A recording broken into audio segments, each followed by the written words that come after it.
स्वागत है आप सभी लोगों का आपके अपने यूट्यूब चैनल एजे स्टडी पॉइंट में। आज के इस वीडियो में हम लोग देखेंगे मंथली एग्जाम सितंबर के सामाजिक विज्ञान। ठीक 24 सितंबर को जो आप लोगों का सामाजिक विज्ञान का पेपर होने वाला है 100% ओरिजिनल पेपर। ठीक पूरा 100 के 110% ओरिजिनल पेपर। ठीक तो इसके ऑब्जेक्टिव आंसर की को देखेंगे सभी को। सबसे पहले विषय कोड को मिला दीजिए और ये सोशल साइंस कंपलसरी। चलिए ऑब्जेक्टिव क्वेश्चन को शुरू करते हैं और सभी कोई जोरदार तरीके से जाइएगा। 25 30 में 30 करके आइएगा। ठीक हालांकि 25 ही करना होता है, 25 सभी कोई करके आएंगे। ठीक चलिए क्वेश्चन को शुरू करते हैं। क्वेश्चन नंबर 1 क्या दिया है जी? क्वेश्चन नंबर 1 कहता है स्पिनिंग जेनी का आविष्कार किसने किया? तो क्वेश्चन नंबर 1 का बिल्कुल करेक्ट आंसर हो जाएगा विकल्प नंबर ए। पहला का होगा विकल्प नंबर ए जेम्स हारग्रेज। दूसरा कह रहा है कि राष्ट्रपति राष्ट्रपिता के नाम से किसे जाना जाता है? तो सभी को पता है विकल्प नंबर डी महात्मा गांधी को राष्ट्रपिता के नाम से जाना। पहला का डी। तीसरा कह रहा है विश्व सौरैया आयरन एंड स्टील प्लांट कहाँ स्थित है? बिल्कुल करेक्ट आंसर हो जाएगा विकल्प नंबर ए भद्रावती। चलिए आगे चलते हैं। क्वेश्चन नंबर 4 पे कहा है कि अखिल भारतीय ट्रेड यूनियन कांग्रेस की स्थापना कब हुई थी?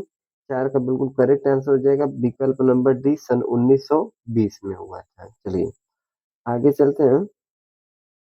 आगे देखिए क्वेश्चन नंबर 5 क्या कहता है जी? क्वेश्चन नंबर 5 कहता है कि कोयला उद्योग के लिए कौन प्रसिद्ध है? तो कोयला के लिए विकल्प नंबर बी बिल्कुल करेक्ट आंसर हो जाएगा धनबाद। कोयले के लिए क्या पसंद है? धन्यवाद। चलिए जलियांवाला बाग नरसंहार के उपरांत किसने नाइट की उपाधि त्याग दी? तो बिल्कुल करेक्ट आंसर जगह बाबू विकल्प नंबर बी रविंद्रनाथ टैगोर। यदि वीडियो अच्छा लगे तो वीडियो को लाइक कमेंट चैनल को सब्सक्राइब करते रहिए। चलिए आगे बढ़ते हैं इसी क्रम में। Question number 7। क्वेश्चन नंबर 7 कहता है कि अखिल भारतीय ट्रेड यूनियन कांग्रेस के प्रथम अध्यक्ष कौन बने? बिल्कुल करेक्ट आंसर हो जाएगा विकल्प नंबर बी लाला लाजपत राय। बिल्कुल करेक्ट आंसर। चलिए आगे चलते हैं क्वेश्चन नंबर 8 पे। देखिए क्वेश्चन नंबर 8 का क्या कहता है जी? क्वेश्चन नंबर 8 कहता है शेख हसीना की पार्टी का क्या नाम था? बिल्कुल करेक्ट आंसर हो जाएगा विकल्प number A Bangladesh Awami league. विकल्प ए। क्वेश्चन नंबर 9 क्या कहता है भारत का सबसे पुराना राजनीतिक दल कौन सा है? क्वेश्चन 9 का बिल्कुल करेक्ट आंसर भारतीय राष्ट्रीय कांग्रेस सबसे पुराना दल है। चलिए आगे चलते हैं क्वेश्चन नंबर 10 पे। क्वेश्चन 10 कहता है कि जनमत पर आधारित शासन क्या है? तो जनमत पर आधारित शासन क्वेश्चन नंबर 10 का बिल्कुल करेक्ट आंसर लोकतंत्र है। क्या है? विकल्प नंबर ए लोकतंत्र। चलिए आगे चलते हैं क्वेश्चन नंबर 11 पे। क्वेश्चन नंबर 11 कहता है राजनीतिक दलों की नींव सर्वप्रथम किस देश में पड़ी? तो बिल्कुल करेक्ट आंसर हो जाएगा 11 का विकल्प नंबर ए ब्रिटेन में। किसमें पड़ी? ब्रिटेन में। क्वेश्चन नंबर 12 कहता है जल संघर्ष किस देश में हुआ था? तो बिल्कुल करेक्ट आंसर हो जाएगा 12 नंबर क्वेश्चन का सी बोलीविया। बोलीविया सभी को इस सी पे मारेंगे। चलिए आगे चलते हैं। आगे कहता है कि निम्न में कौन में किसे लोकतंत्र की जीवन रेखा कहा गया है? ठीक तो 13 का बिल्कुल करेक्ट आंसर हो जाएगा विकल्प नंबर बी राजनीतिक दल। राजनीतिक दल को लोकतंत्र की जीवन रेखा कहा गया है। 14 नंबर पे हम लोग आ गए। कह रहा है गौरवपूर्ण क्रांति कब हुई? गौरवपूर्ण क्रांति कब हुई जी? 14 का राइट आंसर हो जाएगा विकल्प नंबर बी 1688। बिल्कुल करेक्ट आंसर। चलिए आगे कह रहा है 15वां भारत की वित्तीय राजधानी क्या थी? सभी को पता है वित्तीय राजधानी का क्या है जी? मुंबई। विकल्प number D is correct answer. चलिए 16 का निम्नलिखित में से कौन नई आर्थिक नीति का अंग नहीं है? तो 16 बिल्कुल करेक्ट आंसर हो जाएगा विकल्प नंबर ए राष्ट्रीयकरण। विकल्प नंबर ए राष्ट्रीयकरण। चलिए आगे चलते हैं क्वेश्चन नंबर 17 पे। 17 कह रहा है कि कौन सी आर्थिक क्रिया ग्रामीण क्षेत्रों में प्रमुख है?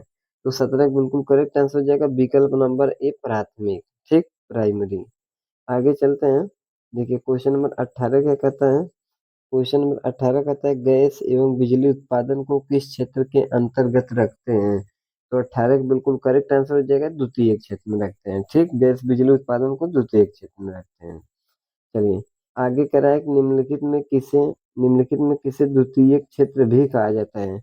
सभी को पता होगा 19 का बिल्कुल करेक्ट आंसर हो जाएगा औद्योगिक क्षेत्र को। ठीक औद्योगिक क्षेत्र को क्या कहते हैं? जैसे गैस बिजली उत्पादन ये सब। विकल्प नंबर बी। चलिए 20 पे चलते हैं सकल घरेलू उत्पाद जीडीपी में सबसे कम योगदान किस क्षेत्र का है? बिल्कुल करेक्ट आंसर हो जाएगा क्वेश्चन नंबर 20 का विकल्प नंबर ए प्राथमिक क्षेत्र। चलिए आगे चलते हैं क्वेश्चन नंबर 21 पे। देखिए क्वेश्चन नंबर 21 कहता है कि निम्नलिखित में से कौन सा रोग पेशा अर्थव्यवस्था के तृतीय क्षेत्र से संबंधित है? तो 21 का बिल्कुल करेक्ट आंसर हो जाएगा विकल्प नंबर डी शिक्षक। ठीक, शिक्षक बाह्य अर्थव्यवस्था के तृतीय क्षेत्र में आता है। राष्ट्रीय अंतर्देशीय नौवहन संस्थान कहाँ स्थित है? तो बिल्कुल करेक्ट आंसर हो जाएगा 22 नंबर क्वेश्चन का ये पटना में। चलिए आगे चलते हैं, कह रहे हैं पारादीप बंदरगाह किस राज्य में स्थित है? तो 23 का बिल्कुल करेक्ट आंसर विकल्प नंबर ए आंध्र प्रदेश। चलिए आगे चलते हैं क्वेश्चन नंबर 24 पे।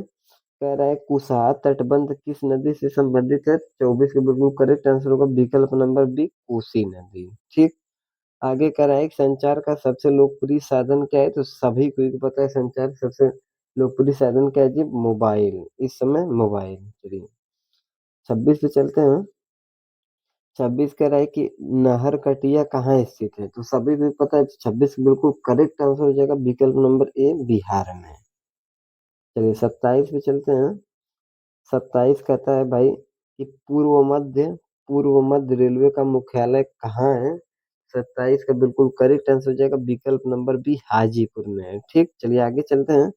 ऑल इंडिया रेडियो की शुरुआत कब हुई थी? तो 28 का बिल्कुल करेक्ट आंसर विकल्प नंबर सी 1936। चलिए 29 कहता है भारत में सड़कों की लंबाई की दृष्टि से प्रथम स्थान किस राज्य का है? तो राइट आंसर होगा महाराष्ट्र, विकल्प नंबर ए। चलिए हम लोग चलते हैं अंतिम क्वेश्चन पे बाबू, क्वेश्चन नंबर 30 पे। कह रहा है कि रेल यात्री बीमा योजना की शुरुआत किसने की थी? तो 30 का बिल्कुल करेक्ट आंसर हो जाएगा विकल्प नंबर डी भारतीय रेलवे यात्री संघ। ठीक, तो इस तरीके से सभी कोई आंसर की कर देंगे।